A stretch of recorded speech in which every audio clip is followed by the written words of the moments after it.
Wrong house, the words were spoken into the splintered air of the hallway, quiet and clear. They were not a plea. They were a statement of fact. Officer Miller, hand already on his holstered weapon, took another step inside, his boots grinding with splinters into the polished floor. "Ma'am, I need you to step outside." He didn't look at her face. He looked at her hands, then the space around her. A threat assessment.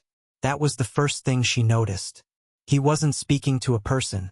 He was speaking to a potential obstacle. The beam of his flashlight danced across the family photos on the wall, glinting off the glass. Behind him, 2 more officers filled the ruined doorway, their presence a physical weight in the small house. Outside, the blue and red lights painted the neighboring houses in frantic, silent strokes. A teenager across the street was already filming on his phone, the small white light of his device a tiny star in the 3 a.m. darkness. She saw him. She catalogued him. She stood perfectly still in her silk pajamas, her feet bare on the cool floorboards. She did not raise her hands. She did not raise her voice. She simply held her ground, a calm island in the chaos of her own home. Miller took another step. The smell of the night air, cold and damp, mixed with the acrid scent of shattered pine from the doorframe. He was close enough now that she could see the faint tremor in his hand, the slight sheen of sweat on his upper lip. He was performing. For his partners. For the night. "I have the warrant right here," he said, his voice loud, projecting for an audience that wasn't there. He fumbled with a piece of paper. What he didn't know was that she had spent the last 30 years of her life reading warrants. Thousands of them. What he didn't know was that she was the deputy director of the Federal Bureau of Investigation, on her first day of a 21-day leave, and that the very reason she was in this town was to lead a quiet, high-level audit of his department's rampant warrant abuses. What he didn't know was that, in breaking down her door, he hadn't just made a mistake. He had kicked open the door to his own reckoning. Before continuing, comment where in the world you are watching from and make sure to subscribe because tomorrow's story is one you can't miss. The story had begun 12 hours earlier with the sun. The light came first, the way it always did in this house. It spilled over the eastern sill of the bedroom window, a pale, liquid gold that landed on the worn oak floor. Dr. Althea Jacobs had been awake for 4 minutes, watching it. She had learned a long time ago to appreciate the quiet moments. They were the currency of a sane life. She swung her legs out of bed. The floorboards were cool but not cold, familiar under the soles of her feet. This was her parents' house. Her house now. She hadn't slept in this room for nearly 20 years, not since her mother's funeral, but her body remembered the geography of it. The 3 steps to the dresser. The slight dip in the floor near the closet. The specific way the morning light made the dust motes dance like tiny, silent constellations. On the dresser sat her father's watch. A simple, elegant timepiece with a worn leather band. He had been a watchmaker, a man who understood the intricate dance of gears and springs, the patient mechanics of time. She picked it up. The crystal was cool against her palm. She didn't wind it. She just held it. A morning ritual that connected her to the man who taught her that patience and precision were the most powerful tools a person could possess. 21 days of leave. That's what she had. 21 days carved out of a life lived in 90-minute meeting blocks and color-coded threat assessments. 21 days to come back to this small, quiet town in North Carolina, to the house where she was raised, and simply breathe. It was a working leave, of course. It always was. The audit of the Northwood Police Department was a ghost file on her secure laptop, a project she'd initiated after seeing a statistical anomaly in their warrant applications and subsequent civil rights complaints. A pattern of no-knock warrants served on the black side of town, almost always turning up nothing. It was a cancer she'd seen before in other small-town departments, a sickness of power that metastasized in the dark. She was here to bring the light, quietly, methodically. But for today, for this first morning, she was just Althea. A daughter. A mother.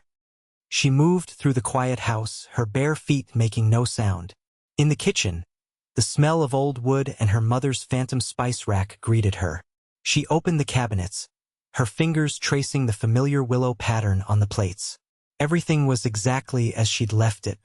Her son, Marcus, had driven down with her the day before. His duffel bag was still by the front door he'd be so eager to use later. At 17, he was a creature of kinetic energy, but the long drive had sedated him. He was still asleep in his old room, the one with the faded glow-in-the-dark stars on the ceiling. She started the coffee. The ritual was grounding. The scoop, the water, the click of the machine. The rich, dark aroma that bloomed in the kitchen was the smell of normalcy, of safety. She stood by the window over the sink, watching the sun climb higher, painting the dew on the lawn in strokes of silver. Across the street, Mrs. Gable's prize-winning roses were in full, shameless bloom. Mr. Henderson was already out on his porch, reading the paper, just as he had been every morning for the last 50 years. This neighborhood was a living thing. It had a memory, a rhythm. It was the place that had forged her, that had taught her the difference between loud authority and quiet power. Here, power wasn't in a uniform or a title. It was in the length of your roots. It was in Mr. Henderson's steady gaze, in the unspoken network of phone calls that could summon a potluck or a protest with equal efficiency. The coffee maker gave a final gurgle. She poured a cup, black, and took it out to the front porch. The old wooden swing groaned a welcome as she sat. The air was warm and thick with the scent of jasmine from the trellis her father had built. She took a sip of coffee. The bitterness was sharp, clean. This was peace, a fragile, precious thing she had fought for her entire career. She was here to protect this feeling, not just for herself, but for the whole community that the Northwood PD was slowly choking. She had a plan. It was a good plan. It was precise, patient, and legally airtight. It involved weeks of quiet data analysis, cross-referencing public records with confidential informant files she'd brought with her. It would be a slow, invisible tightening of a net. There would be no drama. No confrontation. Just the quiet, inexorable arrival of federal oversight. She would be a ghost, an auditor working from a laptop in her childhood home. No one in the local department would even know she was there until the findings were delivered to the Attorney General. She took another sip of coffee and closed her eyes, letting the morning sun warm her face. 21 days. The first day was for peace. The work would begin tomorrow. She felt a deep, resonant calm settle in her bones. The kind of calm that comes from knowing you are in the right place, at the right time, with the right skills to do what must be done. The machine of injustice in this town was grinding away. She knew, but she was a master mechanic. She had her father's patience. She knew how to take a machine apart, piece by piece, find the broken gear and replace it. The porch swing moved in a slow, steady rhythm, back and forth. The chains sang a soft, metallic song. In the distance, a dog barked. Car passed. The ordinary sounds of a world waking up. She smiled, a small, genuine smile. It was good to be home. The feeling was so pure, so complete, that it almost felt like a premonition. The quiet before the storm. She finished her coffee, rinsed the mug in the sink, and began to think about what she would make for her son's breakfast. That evening, the house was filled with the smell of baking bread and roasting chicken.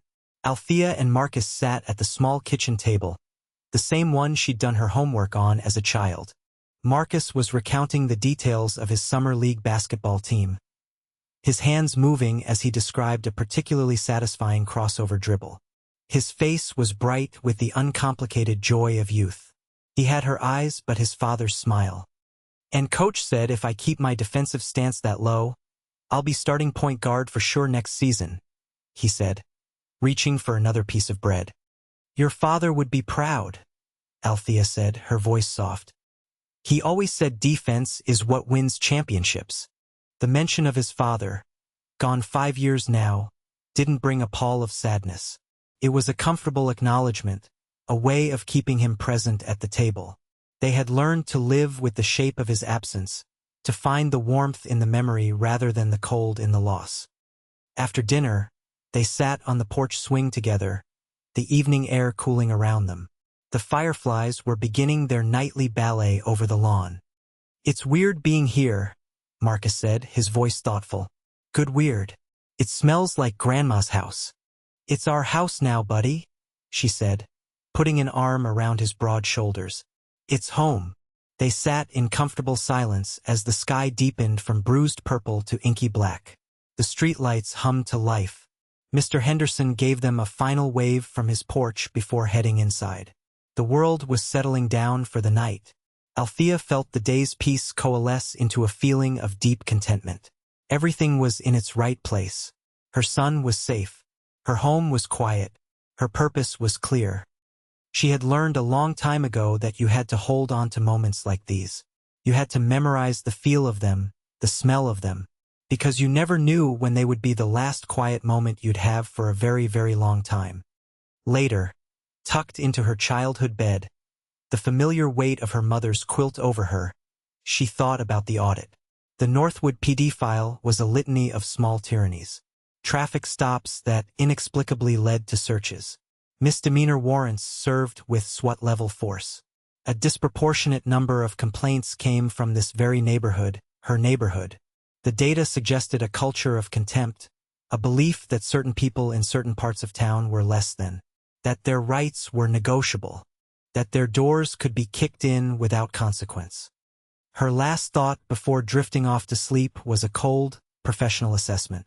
The pattern is clear. The methodology is flawed. The potential for a catastrophic error is high. She didn't know that the catastrophe was already in motion. She didn't know that 3 miles away, Officer Miller was looking at a warrant signed by a night court judge who hadn't given it more than a cursory glance. The address was a transposition error, a simple, fatal mistake. A single wrong digit typed into a box on a form. The system, the machine she had come to fix, was about to bring its full, indiscriminate weight down on her own front door. Sleep came easily. It was the last easy sleep she would have for weeks. The sound came first. Not a knock, a crack, a sharp, violent splintering that tore through the deep silence of the house. Althea was on her feet before the second impact, her heart not racing with fear, but with a cold, instantaneous clarity. Her mind, honed by years of threat analysis, was already processing data. Time, 3:14 a.m. Sound, forced entry. Location, front door. Then the roar. The sound of the door jamb giving way, of the solid wood door slamming against the interior wall. Heavy footsteps in the hall. Shouted commands, muffled and distorted. Police! Search warrant. Get down. She moved to her bedroom door, not in a panic, but with a deliberate, fluid motion. She heard a cry from Marcus's room. Mom! His voice was tight with a fear that lanced through her professional calm. Stay in your room, Marcus. Do not come out, she commanded, her voice steady, authoritative. It was the voice she used with tactical teams, clear and non-negotiable. She opened her bedroom door a crack. The hallway was a chaotic strobe of flashlight beams cutting through the darkness. She saw 2 figures in dark uniforms, weapons drawn, moving toward the back of the house. A third, the one who had shouted, was standing in the entryway, a black silhouette against the flashing red and blue lights from the street. This was Officer Miller. Show me your hands, he yelled, his flashlight beam finding her, pinning her in its glare. She stepped slowly out of the bedroom, her hands open at her sides, palms facing forward. Never raise them above your head unless ordered. Can be interpreted as a sign of aggression or reaching for a weapon. The training was reflexive, etched into her muscle memory. My son is in the room at the end of the hall, she said, her voice even. He is 17 years old. He is unarmed. He is terrified. Miller ignored her. He was focused on his script. Ma'am, I need you to step outside. He gestured with his flashlight toward the gaping hole where her front door used to be. The door her father had hung and balanced himself. The door she had walked through on her first day of school, on her wedding day, the door she had brought her own son home through for the first time. It now lay against the wall like a casualty of war.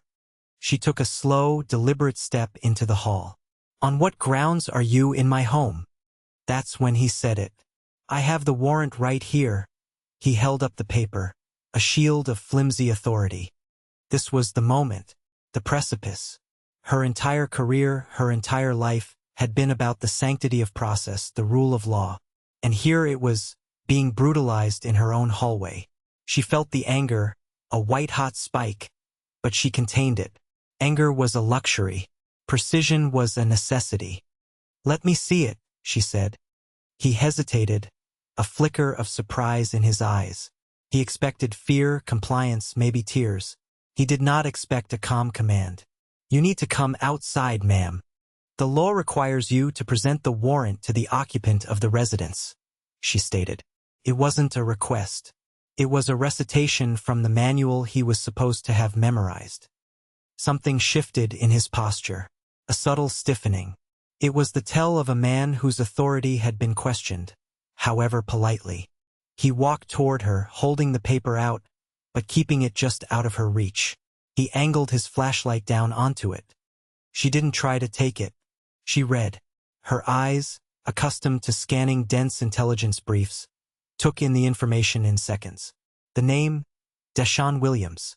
The alleged crime, distribution of narcotics. And the address, 1214 Oak Street. Her house was 1241 Oak Street. She looked up from the paper and met his eyes. She let the silence stretch for 3 full seconds. "Officer," she said, her voice dropping into a lower, colder register. "You are at the wrong address." He blinked. He looked down at the paper, then back up at her.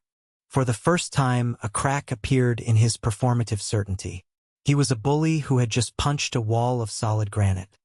"This is 1214 Oak," he insisted, but the conviction was gone from his voice. It was a bluff. "No," she said. "This is 1241 Oak. The numbers are on the front of the house, right next to the porch light you just broke." Behind him, the other 2 officers had returned to the hallway. They had heard. She saw the look that passed between them, the dawning horror of a catastrophic mistake. But Miller couldn't let it go. His ego was too invested. "We had reliable information." "Your information is wrong," she cut him off, her voice still quiet but now edged with steel. "And your warrant is invalid for this address. You have illegally entered my home. You have destroyed my property. And you have terrorized my child. You and your officers will leave. Now." It was the finality in her tone that did it. The absolute absence of fear. She wasn't an unarmed civilian anymore. She was an authority he didn't recognize, speaking a language of command he instinctively understood. He took a half-step back. He looked at his partners, who offered no support. He looked at the ruined door, at the family photos on the wall, at the woman standing before him, radiating an unshakable composure that was more intimidating than any weapon. "We're clear," he mumbled to his partners, turning away from her. He couldn't meet her eyes again. It was a retreat, a rout. They backed out of the house, their heavy boots scuffing the floor. They didn't apologize. They didn't offer to fix the door. They just left, pulling the chaos of the flashing lights and the crackle of their radios out with them into the night. The silence they left behind was heavier, more profound than the silence that had preceded them.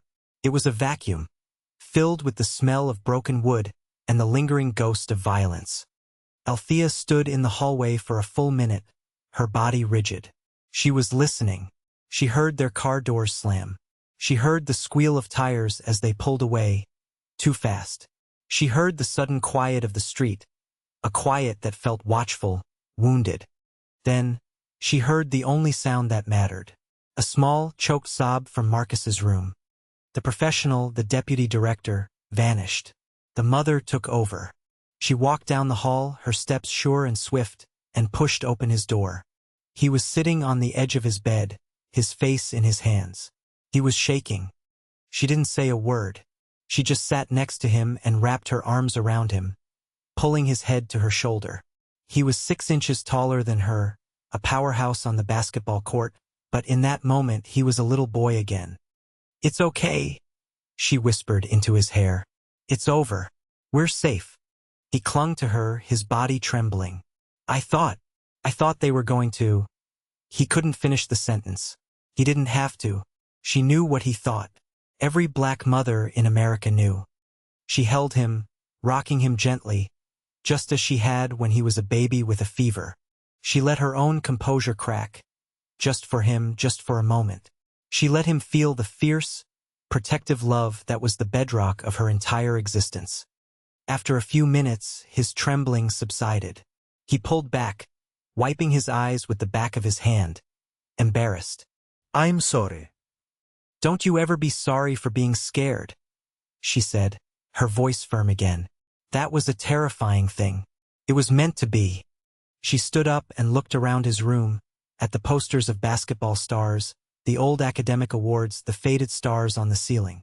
This was his sanctuary. It had been violated. Not just the house. The feeling of safety itself. That was the true damage. That was the crime. She felt the rage then. A deep, cold, seismic anger that started in the pit of her stomach. It was the accumulated rage of a lifetime of slights, of aggressions, of having to be twice as good, twice as calm, twice as disciplined just to be seen as equal. But it was not a wild, consuming fire. It was a forge. It was the heat that tempers steel. She let herself feel it. She gave it a name. She acknowledged its power. She let it fill her for exactly 90 seconds. She counted them. 1,000, 2, 1,000, all the way to 90. Then she put it away. She packed it down into a neat, dense core of energy in her chest. It was fuel now, not emotion. Fuel. Okay, she said, her voice all business. Here's what we do now. Marcus looked at her, his fear being replaced by a dawning awe. He was seeing a side of his mother he had only ever heard about in stories. First, she said, walking back into the ravaged hallway. We document everything. She pulled out her phone. The screen cast a cool, blue light on her face. The time is 3:28 a.m. The response time from the moment they left is approximately 12 minutes. She began taking pictures. Wide shots of the destroyed doorway. Close-ups of the splintered wood. The boot prints on the floor. The dent in the wall where the door had hit. Every photo was a piece of evidence. Every detail was a line in the indictment she was already writing in her head. Marcus, I need you to write down everything you remember, she instructed, not looking up from her phone. What you heard, what you saw, how you felt. Every single detail. Don't edit. Don't analyze. Just write. He nodded, grabbing a notebook and pen from his backpack. The fear was gone, replaced by purpose. He was her son. He knew what to do when given a mission. Althea moved through the house with a chilling precision. She photographed every room, noting anything that was out of place. She was no longer just the homeowner. She was the primary investigator at her own crime scene. When she was finished, she stood in the center of the living room, the broken front door letting in the cold night air. The house felt vulnerable, exposed. The sanctity was gone. She made her first call. Not to her office. Not to the Attorney General. Not yet. That would come. The counterattack had to be as methodical as the injustice was casual. She looked up a number on her phone. It was for a burner phone she'd given to a contact, a young man she'd noticed on her previous surveillance trips, the teenager she'd seen filming from his bedroom window. Leo. He answered on the first ring, his voice whispering and nervous. Hello? Leo, this is the woman from across the street, the one whose door was just broken down. I saw, he stammered. I got it all on video. Her heart gave a small, powerful leap. The witness. Good boy, she said, her voice warm with praise. That footage is very important, Leo. Can you do something for me? Yes, ma'am. I need you to not post it. Not on social media, not anywhere. I need you to upload it to a secure cloud drive, and then I need you to hold onto the original file and not show it to anyone. Not the police, not the news. No one. Can you do that for me?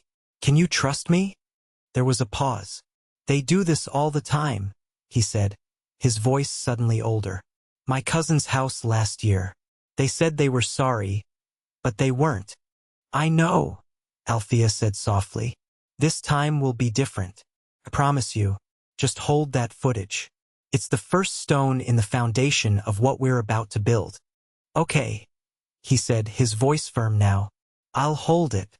Thank you, Leo. She hung up. The first piece was in place. The objective, third-party evidence. Now for the next step, testing the system. She dialed the non-emergency number for the Northwood Police Department. She needed to see how the machine would react to a formal complaint. She needed to get their official story on record. A tired-sounding dispatcher answered. Hello, Althea said, her voice polite, calm, the voice of any citizen. I need to report a home invasion. The perpetrators were wearing Northwood Police Department uniforms. The silence on the other end of the line lasted for about 5 seconds. It was the sound of a system that had never been challenged this way before. The game had begun, and Althea Jacobs never played a game she didn't intend to win. The sun rose on a scene of quiet, methodical activity. Marcus had propped the broken door back into its frame as best he could, a temporary shield against the world. Althea had a pot of coffee brewing, the defiant aroma of normalcy pushing back against the lingering smell of violation. They hadn't slept. Sleep was a luxury for later. Now was for work. At 8 a.m. sharp, a patrol car pulled up to the curb. It wasn't the same car from the night before. This one moved slowly, cautiously. A single officer got out. He was older, his face etched with the weary resignation of a man who had seen too many mistakes.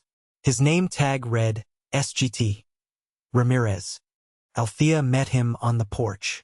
She did not invite him in. The threshold of her home was now a border she would control.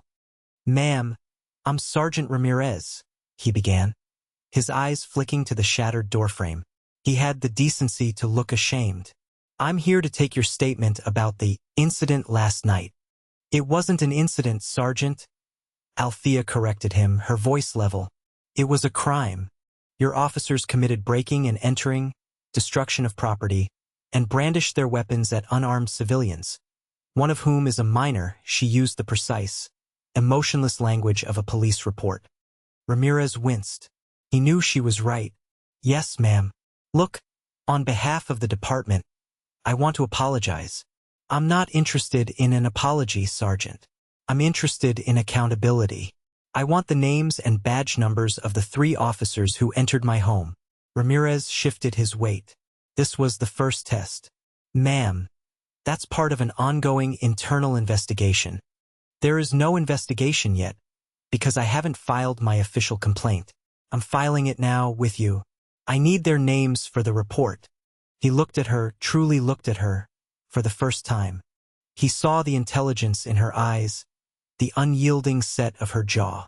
This was not the hysterical victim he had been prepped for. This was something else entirely. He was a man caught in the gears of the machine, and he was beginning to realize he was on the wrong side of the lever. The primary officer was Officer Miller, he said after a moment, his voice low.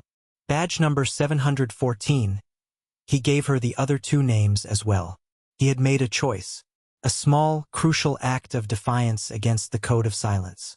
Althea catalogued it. An ally? Potentially. An insider. She wrote the names down in a small, leather-bound notebook. Thank you, Sergeant. Now, I'd like a copy of the warrant they were attempting to serve. We can't release that. It's a public document, and my lawyer will be subpoenaing it by noon if you don't provide it. Providing it now simply expedites a process that is already in motion. She didn't have a lawyer on retainer for this. Not yet, but he didn't know that. She was creating the impression of an infrastructure that was already mobilizing. Ramirez sighed. He knew he was outmatched. I'll see what I can do. He took her statement, his pen scratching across his notepad. She was concise, factual, and devastatingly precise. She gave him times, descriptions, direct quotes. She mentioned the teenager across the street who had been filming. A subtle warning. There is evidence you don't control. When he was gone, Althea sat at her kitchen table with a fresh cup of coffee. The adrenaline from the night had faded, leaving a deep, resonant weariness in its place. But her mind was sharp. She had the names. She had a potential ally within the department. She had a witness. The pieces were assembling. An hour later, her phone rang. It was an unlisted number. "This is Chief Evans, Northwood PD." The voice was brusque, impatient. "The mid-level protector. I'm calling about your complaint." "I'm listening," Althea said. "Look, I understand you're upset. Officer Miller made a mistake. A regrettable transposition of an address. He's a good officer, just a little overzealous. We're handling it internally. We've offered to pay for the damages to your door, of course." The tone was dismissive, placating. It was the voice of a man used to making problems go away. He wasn't offering justice. He was offering a transaction. "Chief Evans," Althea said, her voice dangerously quiet. "Let me be very clear. Your officer did not make a mistake. He executed a warrant at a location he knew, or should have known, was incorrect. When this was pointed out to him, he did not immediately withdraw. He persisted. That isn't a mistake. That's a willful violation of my civil rights and the rights of my son. This is not a matter of a broken door. It's a matter of broken trust and broken laws." There was a silence on the line. She had refused the script. "Now, what you're calling handling it internally," she continued, "is what I call a cover-up. So, let's talk about what's really going to happen. I have already documented the scene. I have a witness who filmed the entire entry. And I am formally requesting a copy of Officer Miller's service record, as well as all internal complaints filed against him in the last 5 years. That's not something I can just—" "You can and you will," she said. "Or the next call you receive will be from the Civil Rights Division of the Department of Justice." It was a bluff, but a calculated one. She was the Department of Justice, in a way. She was just using a different door. "Are you threatening me?" Evans's voice was laced with disbelief and anger. "No, Chief. I am informing you of the consequences of your own department's actions. You have a systemic problem, and it just broke down my front door. You have 24 hours to provide me with the documents I've requested. And I want Officer Miller and his partners placed on administrative leave, effective immediately." She hung up before he could respond. She exhaled slowly. That was the declaration of war. The lines were drawn. The machine would now go into full self-protection mode. It would try to crush her, to discredit her, to exhaust her. That's what the machine did.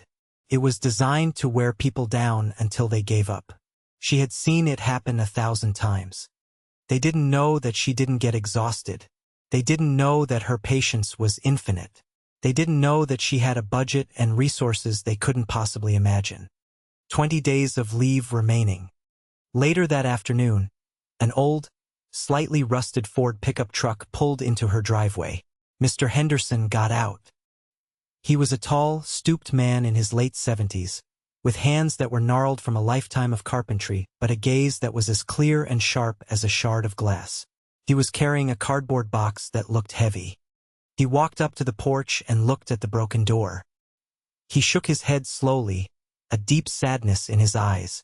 "Saw the commotion last night," he said, his voice a low rumble. "Figured it was only a matter of time before they hit the street again." "Mr. Henderson," Althea said, her voice filled with a warmth reserved for family. "Heard you were giving them hell?" he said, a ghost of a smile touching his lips. "Heard the chief himself called you. The neighborhood network was faster than fiber optics." "I'm just getting started," she said. He nodded, then looked down at the box in his hands. "I've lived on this street for 52 years. I've seen a lot of things, and I've learned to write them down." He set the box on the porch swing. It landed with a solid, heavy thud. It was the box of evidence, the community's memory. "This is for you, Althea," he said. "I was waiting for the right person to give it to, someone who knows what to do with it." Althea looked inside. It was filled with dozens of spiral notebooks and manila folders. Each one was meticulously labeled with a date and an address. "For 30 years, Mr. Henderson said, his voice quiet but resonant with moral authority. "Every time one of Evans's cowboys pulled a stunt like this in our neighborhood, I went and talked to the family. I had them write down what happened. I took pictures. I collected copies of the false reports they filed. It's all in there. Althea reached in and pulled out a notebook. The first page was dated 1994, a detailed account of a traffic stop that ended with a car being illegally searched, the family humiliated on the side of the road. She flipped through the pages. It was a chronicle of injustice, documented with the patient, meticulous hand of her father's generation. Notarized statements, photographs of broken doors and terrified children, a litany of casual cruelties. This wasn't just a box of complaints. This was a pattern of behavior. This was a racketeering case hiding in plain sight. This was the foundation Mr. Henderson had been building, stone by stone, for 3 decades. "They think we forget," Mr. Henderson said, his eyes fixed on the distant police station across town. "They think if they make enough noise and break enough things, we'll be too scared to remember. But we remember everything." Althea looked from the box to the old man's face, and she felt a surge of emotion so powerful it almost buckled her knees. Not anger, not sadness. It was a profound generational pride. He was the elder, the keeper of the truth. He had held the line, quietly, patiently, waiting for a weapon that could finally use his ammunition. And she was that weapon. "Mr. Henderson," she said, her voice thick with emotion. "Thank you. This is everything." "No," he said, placing a gentle hand on her shoulder. "This is the beginning. Now, you go do what you do best." He turned and walked back to his truck, his posture a little less stooped than before. Althea watched him go, then turned her attention back to the box. It was a treasure chest of righteous anger. It was the soul of the case. She carried it inside, her arms straining under the weight of 30 years of injustice. She set it on the kitchen table, the table where she'd shared a meal with her son just the night before, in a world that had felt safe. She opened the first folder. The work had begun. The real work. The ghost audit of her laptop was one thing. This was another. This was personal. This was for Mr. Henderson, for Leo, for Marcus, for every name in every notebook in this box. She was no longer just an auditor. She was an avenger. For the next 3 days, Althea's childhood home became a tactical operations center. The kitchen table was command central, buried under Mr. Henderson's files, her own notebooks, and a constantly running laptop. The smell of coffee was ever present, a fuel for the long hours. Marcus became her logistics officer, keeping her supplied with food and drink, standing guard over her focus. He saw the transformation in his mother, the way her quiet warmth had been distilled into a laser-like intensity. He was no longer afraid, he was proud. She worked with a relentless, methodical fury. She digitized every document from Mr. Henderson's box, building a database. Names, dates, addresses, badge numbers. A pattern emerged, stark and undeniable. Officer Miller's name appeared more than any other. He was the tip of the spear, but behind him was a clear pattern of judicial compliance. The same 2 night court judges signed almost all of the questionable warrants. And behind them, a pattern of internal reviews that exonerated officers in 100% of cases, all signed by Chief Evans. It wasn't a few bad apples. It was a poisoned orchard. The machine metaphor was apartment. It was a system designed to produce exactly this result, terrorizing a specific community with impunity. On the 3rd day, she got the documents she had demanded from Chief Evans. They were delivered by a sullen-looking courier, a heavily redacted file packet. But they hadn't redacted enough. She cross-referenced the warrant number from her raid with the internal logs. They had already falsified the report. The official record claimed they had knocked and announced themselves, and that the warrant had the correct address, 1241 Oak Street, but was for a previous tenant. A clumsy, transparent lie. That was the final piece she needed. Proof of a cover-up. Proof of conspiracy. She had 19 days of leave remaining. It was time to escalate. She walked into her bedroom and retrieved a small, encrypted satellite phone from the bottom of her suitcase. This was her connection to her other life, a sterile, direct line to the heart of federal power. She hadn't planned to use it, but Miller and Evans had forced her hand. She dialed a number from memory. It rang once. Thorne, the voice was clipped, professional. Agent David Thorne was her right hand at the bureau. A former prosecutor, he was a man who thought in flowcharts and legal precedent. He was precise, relentless, and completely loyal. David, it's Althea. There was a brief pause. Director, you're on leave. Is everything all right? He called her director. It was a title of respect she had earned, but one she rarely used outside the Hoover building. Today she would use it. I'm fine, David. But I need you. I need a team. Name the place. Northwood, North Carolina. I'm sending you a file. It's an off-the-books audit I was conducting. It has now become an active investigation. The preliminary findings suggest a pattern of civil rights violations by the local police department, potentially constituting a conspiracy under the RICO Act. She used the formal language, building the official framework for what was to come. Understood. What was the precipitating event? Thorne asked. He knew there had to be one. Althea took a breath.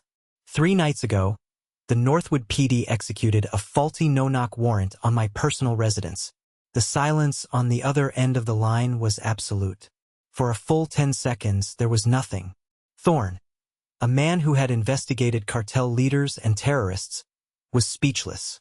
He felt the gravity of what she had just said. They hadn't just kicked in a civilian's door.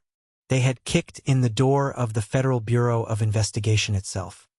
Althea, he finally said, his voice a low growl. What do you need? I need a full field office team. Forensics, legal, and a quiet tactical unit for arrests. I want them here in 24 hours. They are not to make contact with any local law enforcement. They will check into a hotel in the next county over and await my instructions. I need you to get federal warrants signed by a magistrate in the Eastern District. I'm sending you the probable cause affidavits now. They will be for the service records of 3 specific officers, the personnel files from the Northwood PD's Internal Affairs Division, and the complete warrant application history from the county courthouse for the last 10 years. Consider it done, Thorne said. There was no hesitation. And David, she added, her voice dropping, the lead officer on the raid, his name is Miller. I want his complete financial history, property records, bank statements, vehicle registrations. Everything. Understood, Director. One more thing, Althea said. There's a Sergeant Ramirez at the department. He showed a conscience. When your team makes the arrests, I want him handled with respect. He might be our insider. I'll personally see to it, Thorne promised. She disconnected the call and leaned against the wall, the cool plaster a stark contrast to the heat she felt in her chest. The counterattack had officially begun. The quiet, patient auditor was gone. In her place was Deputy Director Jacobs, and she was bringing the full weight of the United States government down on this small, corrupt town. She looked at her father's watch on the dresser. The hands were still, but in her mind, a new clock had started ticking, a countdown to the reckoning. The next 24 hours were a study in controlled patience. Althea continued her work, refining the data, building timelines, creating a detailed prosecution memo. She was preparing the battlefield. She knew that when Thorne's team arrived, they needed to be able to move with surgical speed. She spoke with Leo again, instructing him on how to securely transfer the video file to a government server. She met with Mr. Henderson and explained what was about to happen, assuring him that his decades of work were about to bear fruit. He simply nodded, his eyes filled with a fierce, quiet hope. The following afternoon, Thorne called. We're in position. 20 agents, fully briefed. The warrants are signed. We're ready to move on your order. Hold your position, David, she instructed. I need one more piece. I need the lie to be told in a place where it can't be taken back. That evening, a local news crew showed up on her street, drawn by the whispers and the sight of her boarded-up door. Chief Evans stood in front of her house, a grim, authoritative look on his face, and gave a statement. "We are aware of the incident at this address," he said into the camera, gesturing vaguely at Althea's home. "It was an unfortunate mistake based on faulty intelligence. The department has apologized to the homeowner and offered to cover all damages. The officer involved has been reprimanded. We consider the matter closed." Althea watched it on the local news channel, a small, cold smile on her face. He had done it. He had lied on camera. He had committed to the cover-up publicly. He had built his own trap. She picked up the sat phone. "David," she said, "it's time." The operation began just after dawn. It was coordinated, swift, and silent. 2 teams of federal agents, dressed in crisp suits, entered the Northwood County Courthouse and the police department headquarters simultaneously. They served the federal warrants with quiet, unassailable authority. The local clerks and officers, accustomed to being the ones in power, were stunned into compliance. Agent Thorne led the team at the police station. He walked directly into Chief Evans's office. Evans was on the phone, laughing about something. He looked up, his smile vanishing when he saw the 4 grim-faced agents filing into his office. "Who the hell are you?" Evans demanded, standing up. Thorne didn't answer. He simply placed the warrant on the chief's desk. "You are to instruct your staff to grant my team full access to your internal affairs files, personnel records, and all digital servers, as stipulated in this federal warrant. Any attempt to obstruct this process will be met with immediate arrest." Evans stared at the seal on the warrant. The United States District Court. His face went pale. The blood drained from it, leaving a pasty, gray mask of fear. This was above him. This was a force he couldn't control, couldn't intimidate, couldn't buy off.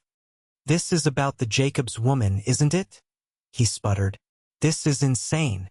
A broken door and you bring in the feds." Thorne looked at him with an expression of pure, cold contempt. "You have no idea what this is about, Chief, but you're about to find out. Now, are you going to comply, or am I going to arrest you for obstruction of justice?" Evans sank into his chair, defeated. The machine had met a bigger machine. Meanwhile, a second team was securing the evidence at the courthouse. They were digitizing every warrant application from the last decade, their scanners humming in the quiet, dusty records room. Althea remained at her house. She was the command node, receiving updates from Thorne every 15 minutes. The files were being secured. The digital records were being mirrored. There was no resistance. The entire power structure of the town's law enforcement had been paralyzed with a single, decisive blow. By noon, they had what they needed. Thorne's team had found Sergeant Ramirez and taken him aside. As Althea had predicted, he was terrified but willing to talk. He confirmed the culture of falsifying reports. He told them about the Miller playbook, using flimsy informant tips to get rubber stamp warrants from a friendly judge to harass residents of the black community. He was the insider, and he had just blown the case wide open. Thorne called Althea. "We have it all, Director. The paper trail is exactly what you said it would be. It's a textbook conspiracy. The falsified report on your incident is signed by Miller and countersigned by Evans himself. Ramirez is giving us everything. We're ready to make the arrests." "Good," Althea said. "Arrest the other 2 officers first. Quietly. I want Miller for last. And I want to be there." "Understood," Thorne said. An hour later, Thorne's voice came over the line again. "We have the 2 junior officers in custody. They're singing like canaries to save their own skin, blaming Miller for everything. Miller is still at the station writing reports. He has no idea what's coming." "I'm on my way," Althea said. She put on a simple black suit, the kind she wore when she testified before Congress. It was her armor. She looked at her reflection in the mirror. The woman who had arrived here 10 days ago, seeking peace, was gone. In her place was the deputy director. Her face was calm, her eyes hard as diamonds.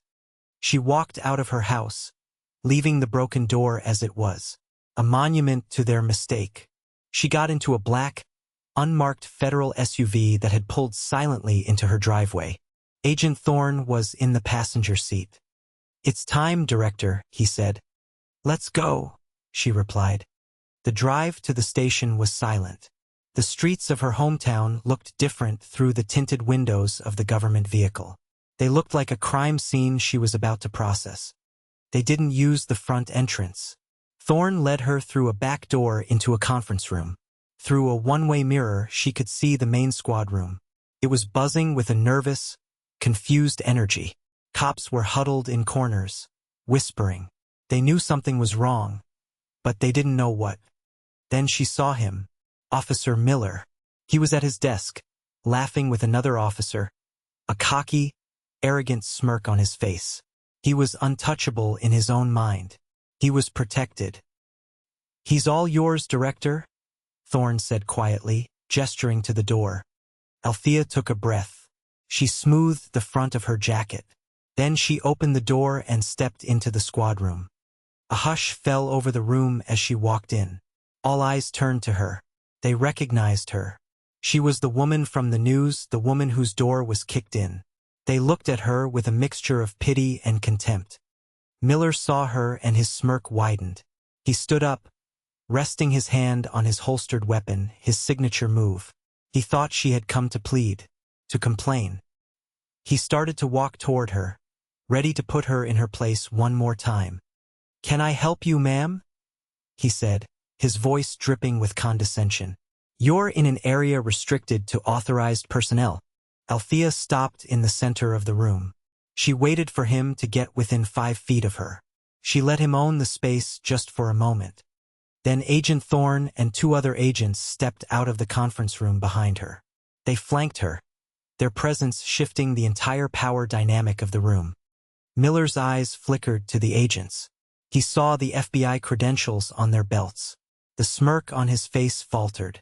A flicker of confusion, of fear, crossed his face. "Officer Daniel Miller?" Thorne's voice boomed in the suddenly silent room. "Yeah," Miller answered, his voice suddenly small. Thorne took a step forward. He gestured to Althea. "This is Deputy Director Althea Jacobs of the Federal Bureau of Investigation." He said the words simply, factually, but they landed in the room like a thunderclap. Miller stared at her. His mouth opened slightly. The color drained from his face. He looked at the calm, powerful black woman in the black suit. The woman he had terrorized in her home. The woman he had dismissed and disrespected. And he finally understood. He hadn't kicked in the door of some random woman. He had kicked in the door of one of the most powerful law enforcement officials in the country. The arrogance, the swagger, the performative authority, it all evaporated in an instant. All that was left was a pathetic, terrified man. He looked like a child who had just been caught setting a fire. Deputy Director Jacobs is the lead investigator on a federal probe into this department's pattern of civil rights abuses. Thorne continued, his voice cold and unforgiving. "A probe you personally escalated when you illegally entered her home." Althea didn't say a word. She just watched him. She let him see the full scope of his catastrophic miscalculation in her calm, unblinking eyes. "Daniel Miller," Thorne said, pulling out a pair of handcuffs. "You are under arrest for conspiracy to violate civil rights under color of law, falsification of federal records, and obstruction of justice." The click of the handcuffs snapping onto Miller's wrists was the loudest sound in the room. He didn't resist. He was paralyzed. The other officers in the room just stared, their faces a mixture of shock and dawning fear. They were realizing that the rules they had ignored for so long were suddenly terrifyingly real. "Walk him out," Thorne commanded one of the agents. The agent led the cuffed, shuffling Miller toward the exit, and in a moment of pure, unscripted irony, they walked him right past the community bulletin board. Pinned to the cork was a memo from Chief Evans, dated that morning, commending Officer Miller for his proactive policing. Then came the final blow. "Agent Thorne," Althea said, her voice clear and carrying across the entire room. "Have Chief Evans meet me in his office. He has 5 minutes before I add him to the arrest warrant." She turned, without another look at Miller, and walked toward the chief's office. The sea of police officers parted for her, as if she were a battleship moving through a flotilla of rowboats. The reckoning was not over. It was just beginning. The door to Chief Evans's office was open. He was standing behind his desk, his face ashen. He had heard. The entire station had heard. The edifice of his power, built on intimidation and silence, had crumbled in less than 5 minutes. Althea walked in. Agent Thorne followed, closing the door behind them. The room was suddenly small, suffocating with the weight of imminent justice. Chief Evans, Althea began, her voice devoid of any emotion. She did not sit. She stood before his desk, an instrument of judgment. For 10 years, you have presided over a criminal enterprise masquerading as a police department. You have fostered a culture of contempt, targeting a community you swore an oath to protect. You have systematically falsified records to cover up the crimes of your officers. And you personally signed off on the report that lied about the illegal raid on my home. She paused, letting the indictment hang in the air. You did not do this because you are a master criminal. You did this because you are a coward. You did this because you thought no one was watching, and that the people you were terrorizing had no power to fight back. You were wrong. Evans opened his mouth to speak, to protest, to offer an excuse. But no words came out. He looked like a man who had just seen his own ghost. Agent Thorne, Althea said, turning slightly, please read the chief his rights. Thorne stepped forward, handcuffs at the ready. Evans stared at the polished steel, his eyes wide with disbelief. You can't arrest me, he stammered. I'm the chief of police. Not anymore, Althea said. The click of the handcuffs was the final punctuation mark on his career. As 2 agents led the disgraced chief out of his office, Althea saw Sergeant Ramirez standing in the hallway. He met her eyes and gave a single, almost imperceptible nod. It was a gesture of gratitude, of relief. The insider had helped break the machine from within. The press conference was held on the steps of the town hall the next morning. It was a location chosen for its symbolism. Althea stood at the podium, flanked by Agent Thorne and the U.S. Attorney for the Eastern District.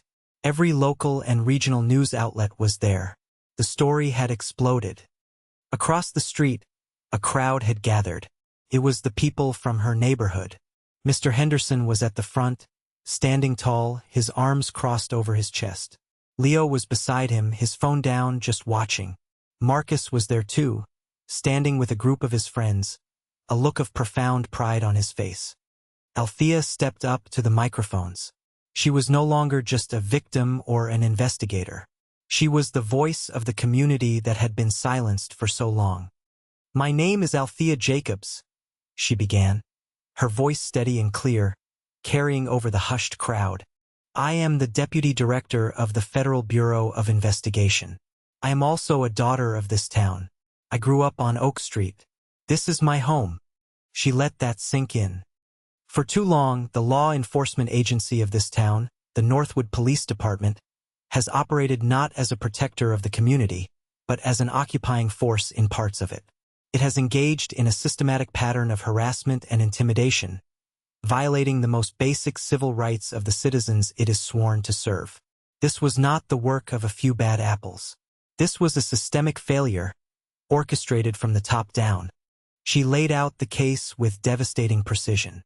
She detailed the conspiracy, the falsified warrants, the cover-ups. She announced the arrests of Miller, Evans, and 4 other officers. She announced the pending indictment of one of the night court judges. But she didn't stop there. This wasn't about individual punishment. It was about systemic reform. Effective immediately, she announced, the Northwood Police Department will be placed under a federal consent decree. The Department of Justice will oversee a complete overhaul of its policies, training, and internal review processes. We will establish a civilian oversight board, with members chosen from the community, to ensure that this never happens again. A wave of murmurs, then applause, rippled through the crowd. It was more than they had dared to hope for. It wasn't just arrests. It was change. Justice is not just about punishing the guilty, Althea concluded, her eyes finding Mr. Henderson in the crowd. It is about restoring faith.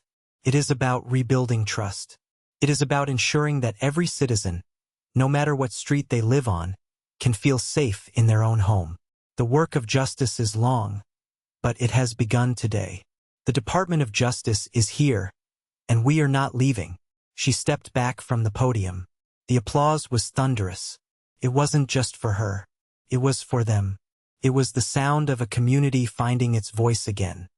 As the U.S. attorney took questions, Althea stepped away. Thorne handed her a bottle of water. "You did it, Director," he said, his voice filled with admiration. "No, David," she said, her eyes on the crowd. "We did it." She saw Marcus making his way toward her. He wrapped her in a hug, lifting her off the ground. "That was amazing, Mom," he whispered. She held him tight. The fear she had felt for him that night was now replaced by a fierce, soaring hope for his future. A future in a town that was finally being forced to be fair. 11 days of leave remaining. But the work, the most important work, was done. The machine was broken. Now the long, slow work of rebuilding could begin. 2 weeks later, the morning light once again spilled over the eastern sill of the bedroom window. Althea sat on the edge of the bed, watching it. The house was quiet, but it was a different kind of quiet now. It was a settled peace, not a fragile one. Her 21 days of leave were over. Her work in Northwood was done. Thorne and his team were managing the consent decree. The new Civilian Oversight Board, with Mr. Henderson as its chairman, was having its first meeting that night. The front door was new. It was solid oak, with a heavy brass lock and a reinforced frame. A local contractor, a man whose own brother had been harassed by Miller years ago, had insisted on installing it for free. It was a symbol. The community was rebuilding its own defenses. She went to the kitchen and started the coffee. The aroma filled the house, a scent she would forever associate with this strange, transformative time. She took her mug out to the porch and sat on the swing. The street was the same. Mrs. Gable's roses were still in bloom. But the atmosphere was different. The air felt lighter.